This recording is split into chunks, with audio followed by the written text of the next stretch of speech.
இந்த செய்தியை இந்த நாளில் நமக்கு கர்த்தர் ஆசீர்வாதம் தருவாராக. நாட்களை குறித்த ஒரு சிந்தனை. எப்பவுமே நம்முடைய நாட்களை நாம் வந்து எடி பார்த்துருக்க மாட்டோம் இல்லையா? Day of our life, days of our life. எப்போவுமே நாட்கள் நிறைய சேர்ந்துச்சுன்னா தான் அது வந்து வருஷம் ஆகும். ஓகேயா? நாட்கள் குறைஞ்சிச்சுன்னா வருஷம் ஆகாது.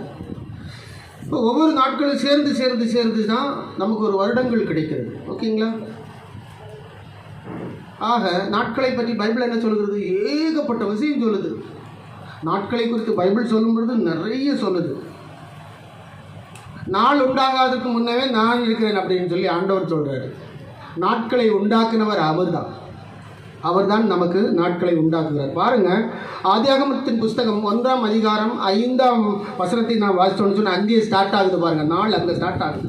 நாட்களை பற்றி ஒருவேளை நாம் அனலைஸ் பண்ணியிருக்க மாட்டோம் இவ்வளோ நாளாக. ஆனால் நாள் அங்கே உண்டாகுது. பாருங்கள், ஆண்டவர் இருளையும் வெளிச்சத்தையும் உருவாக்கி அதை வெவ்வேறாக பிரித்தார் என்று இருக்குது. வாசிக்கிறீங்களா? 1:5 ஆதியாகமத்தின் புஸ்தகம் 1ஆம் அதிகாரம் 5வது வசனம். தேவன் வெளிச்சத்துக்கு பகல் என்று பெயரிட்டார், வெளிச்சத்துக்கு பகல் என்று பெயரிட்டார், இருளுக்கு இரவு என்று பெயரிட்டார், இருளுக்கு இரவு என்று பெயரிட்டார். சாயங்காலமும் விடியற்காலமும் ஆகி முதலாம் நாள் ஆயிற்று. ஆமா, சாயங்காலமும் முதலாம் நாளும் ஆகி விடியற்காலமும் ஆகி முதலாம் நாள் ஆயிற்று இல்லையா? நல்ல அருமையான பகுதியில் சாயங்காலம் விடியற்காலமாகி முதலாம் நாளாயிற்று. பூமி அப்படியே ஆண்டவர் அட்மாஸ்பியராக என்ன பண்ணுறாரு? அதை வந்து படைக்கிறாரு. பார்த்தீங்களா? பூமி ஆண்டவருக்குரியது, வேறு யாரும் அதை படைக்கல. கர்த்தர் அதை படைத்தார். கர்த்தருடைய ஒரு பிளான் தான், ஒரு பெரிய திட்டம் தான். தேவதூதர்கள் கர்த்தரை விட்டு பிரிந்து போன பிறகு அந்த ஒரு கூட்ட கலவர தேவதூதர்கள் பிரிந்து போனாங்க இல்லையா? பிரிந்து போனதுக்கப்புறம் மனிதர்களை உருவாக்கணுங்கிறது ஆண்டவருடைய திட்டம். அதுக்கு வந்து முதல்ல தேவை என்ன தெரியுமா? ஒரு பூமி ஒன்று தேவை, ஒரு பூமி ஒன்று தேவை. அதனால தான் பூமியை வந்து ஆண்டவர் உருவாக்குகிறார். அது வந்து காலகாலங்களுக்கு முன்னாடி நடந்த விஷயங்கள். பூமியின் நாட்கள் என்று சொல்லும்போது அது எத்தனை க்ரோர்ஸ் நமக்கு வந்து சொல்ல முடியாது, நம்மளால் சொல்ல முடியாது. பூமி உருவாகி எப்போவுமே இந்த நாட்களை குறித்து நம்ம சயின்டிஃபிக்கலாக தெரிஞ்சுக்கணும். ரிசர்ச் லெவலில் தெரிஞ்சுக்கிட்டு பார்த்தீங்கன்னா காஸ்மாலஜிக்கல் டே இருக்குது. காஸ்மாலஜி, அண்டங்களும் பேரண்டங்களும் உடஞ்சி திரிஞ்சு காணாமல் போன, தனித்தனியாக பிரிஞ்சு போன அந்த காலக்கணக்கு, அது காஸ்மாலஜிக்கல் டே என்று சொல்வார்கள். கேலக்சியல் ஏஜ் என்று சொல்வார்கள், டே என்று சொல்வார்கள். நட்சத்திரங்கள் உருவாகி நின்ற நாட்கள் அப்படின்னு சொல்லுவோம். எவ்வளோ ஸ்டார்ஸ் இருக்குது பார்த்தீங்களா? கேலக்சி டே என்று சொல்லுவார்கள். இப்போக் டே என்று சொல்வார்கள். அடுத்து இப்போக் டே, யுகங்களாய் பிரிக்கப்பட்ட நாட்கள், யுகங்கள் உருவான நாள். இதெல்லாம் நமக்கு தெரியாது. இப்போக் டேஸ், இப்போ காஸ்மிக் டேஸ், கேலக்சியல் டேஸ், இப்போக் டேஸ் அப்படின்னு நிறைய நாட்கள் இருக்கிறது. மில்லேனியல் டேஸ், ஆயிரம் ஆண்டுகால கணக்குகளுக்குள்ளாடி கடந்து வருகின்ற அந்த நாட்கள். அடுத்து நீங்கள் பார்த்தீங்கன்னா ஃபைனலாக பார்த்தீங்கன்னா ஹியூமன் டேஸ் வரும். என்ன டேஸ்? Human days. அது நமக்குள்ளது. 24 மணி நேர காலக்கணக்கு கொண்ட மனிதர்களுடைய காலக்கணக்கு. நமக்கு ஒரு பகல் ஒரு இரவு கிடைச்சிச்சுன்னு சொன்னால் என்ன பண்ணுவோம்? நாம் ஒரு நாள் என்று சொல்லுவோம் இல்லையா? ஒரு பகலில் தூங்குவோம், ஒரு பகலில் என்ன பண்ணுவோம்? வேலைக்கு என்ன பண்ணுவோம்? வேகமாக போவோம் இல்லையா? சிலவங்க 2 இரவில், ஒரு பகல்லையும் தூங்குவாங்க, இன்னொரு இரவுலையும் தூங்குவாங்க. அது அவங்க விருப்பம், நல்லா தூங்கட்டும். ஓகேங்களா? ஆனால் கர்த்தர் அனுமதிச்சது ஒரு பகலில் தான் தூக்கம், ஒரு இரவில் தான் தூக்கம், இன்னொரு பகலில் என்ன பண்ணுவோம்? வேலைக்கு போவான். சுறுசுறுப்பல்லவன் சோம்பர் கையால் வேலை செய்கிறவன் என்ன ஆவான்? தரித்திரன் ஆவான். சுறுசுறுப்பு உள்ளவன் கையோ என்ன உண்டாக்கும்? செல்வத்தை உண்டாக்கும். செல்வம் உண்டாக்கணும்னா என்ன பண்ணணும்? காலைல எழுந்து என்ன பண்ணிடணும்? அவங்கவுங்க ஏதாவது ஒரு வேலைக்கு என்ன பண்ணி ஆகணும்? போயாகணும். ஓகே? ஸோ அந்த நாள் கணக்கில் இவ்வளவு விஷயங்கள் இருக்கிறது. பிரியமானவர்களே, கர்த்தர் இந்த நாளை மனுஷனுக்கு கொடுத்தார். ஆதாமுக்கு நாளை கொடுக்குறாரு பாரு. ஆதாம் நல்லா உருவாக்கி வச்சுட்டு ஆதாமுக்கு முன்னாடி ஒரு பழத்தை வச்சுட்டு ஒரு வார்த்தை சொன்னார். என்ன சொன்னார் தெரியுமா? அங்கேயும் நாளை பற்றி தான் சொன்னார். வாசிப்போமா? 2:17 ஆதியாகமம் 2ஆம் அதிகாரம் 17ஆம் வசனத்தை வாசியுங்க. ஆனாலும் நன்மை தீமை அறியத்தக்க விருட்சத்தின் கனியை புசிக்க வேண்டாம், அதை நீ புசிக்கும் நாளில் சாகவே சாவாய் என்று. அதை புசிக்கும் நாள் பார்த்தீங்கன்னா அந்த நாள் வருதா? டே, that day when you eat that fruits you will die. அந்த பழத்தை புசிக்கின்ற நாளிலே நீ என்ன செய்வாய்? பார்த்தீங்களா? அந்த நாள் வந்து அங்கே முக்கியப்படுத்தி பார்த்தது. நீ பார்க்குற வரைக்கும் பிரச்சனை இல்லை.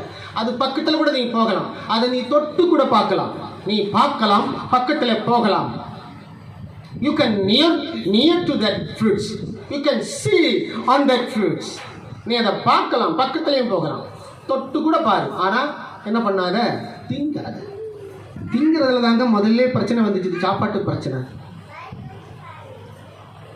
ஆனால் எது திங்க வேண்டாம்னு சொன்னாங்களோ அதைத்தான் தின்றார்கள். அன்றைக்கு அவர்களுக்கு சாவு உண்டாயிடுச்சு, மரணம் உண்டாயிடுச்சு. என்ன மரணம் தெரியுமா? ஆத்மீக மரணம். அதை புசிக்கிறதுக்கு முன்னாடி தேவனாகிய கர்த்தரை பார்க்கக்கூடிய அந்த கண்ணுக்கு அந்த பவர் இருந்துச்சு. எப்போ அந்த பழத்தை பற்றி சாப்பிட்டாங்களோ கண்ணு வந்து மங்கலாயிடுச்சு. சாவு, ஆத்மீக மரணம்னு அதுக்கு பேர். கண்ணால் பார்க்க முடியல. அதனால தான் இன்னைக்கு மனுஷனால பிசாசியும் பார்க்க முடியல, தேவதூதனையும் பார்க்க முடியல, செத்து போனவங்களையும் பார்க்க முடியல. அவங்க ஆவியாக இருக்கிறாங்க. நம்ம கண்ணு திறந்து பார்ப்போம்.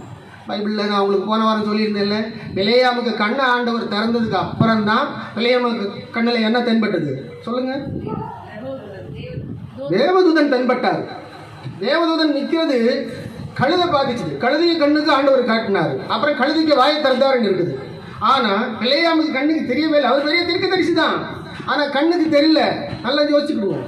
ஆண்டவர் கண்ணை திறந்தார். ஆண்டவர் கண்ணை திறந்ததுக்கு அப்புறம் தான் அந்த தேவதூதனை பார்க்க முடிச்சு. அது வரைக்கும் பார்க்கவே முடியல. இதே மாதிரி தான் இன்னைக்கு நாம சேம் பொசிஷன்ல நின்றுட்டு இருக்கிறோம். ஆண்டவரையும் பார்க்க முடியாது, தேவதூதனையும் பார்க்க முடியாது. இதை புசிக்கும் நாளிலே அந்த நாளிலே நீ சாவாய் அப்படின்னு சொன்னது எவ்வளோ கரெக்டாக இருக்குது. அந்த நாள், அவன் அதை புசித்த நாள், பூமிக்கு சாவை கொண்டு வந்த நாள், மரணத்தை கொண்டு வந்த நாள், பிரிவை கொண்டு வந்த நாள், பிளவை கொண்டு வந்த நாள். பிரிவு பிளவுன்னு சொன்னால் தேவனுக்கும் மனிதனுக்கும் இடையில இருந்த அந்த உறவுக்கு ஒரு பிரிவு பிளவை கொண்டு வந்த நாள் தான் அந்த நாள். உங்களுக்கு ஒரு நாள் இருக்குங்க, நீங்கள் பிறந்த நாள் இருக்குது, நீங்கள் திருமணமான அந்த நாள் இருக்குது. இப்படி நிறைய நாள், நீங்கள் ஜாப் வாங்கின நாள்னு ஒன்று வச்சுருக்கீங்க.